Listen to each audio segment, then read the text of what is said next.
कागल तालुक्यातील कसबा सांगाव सुळकूड परिसरात मंगळवारी विजांच्या कडकडाट आणि वादळी वाऱ्यासह जोरदार पाऊस झाला. वाऱ्याचा जोर अधिक असल्यानं अनेक ठिकाणी महावितरणचे विद्युत खांब कोलमडून पडल्यानं वीज पुरवठा बंद झाला. महावितरणचे किरण माळी, प्रशांत कांबळे, प्रमोद जगदाळे, सुनील पार्ले, अभिजित पाटील यांनी जीव धोक्यात घालून घरगुती वीज पुरवठा पूर्ववत केला.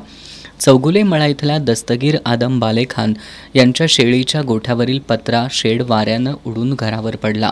यात 2 शेळ्या मयत झाल्या. वादळी वाऱ्यामुळे काहींच्या घरावरील कौले उडाले. अशोक शिंदे यांच्या घराशेजारील शेड उडून सुमारे 200 फूट लांब पडल्यानं 10,000 रुपयांचं नुकसान झालं. मौजे सांगाव इथल्या आरजी अड्ड्यावरील रामदास सदाशिव पाटील यांच्या राहत्या घरावरील सर्व पत्रे उडून गेल्यानं त्यांचा संसार उघड्यावर पडला.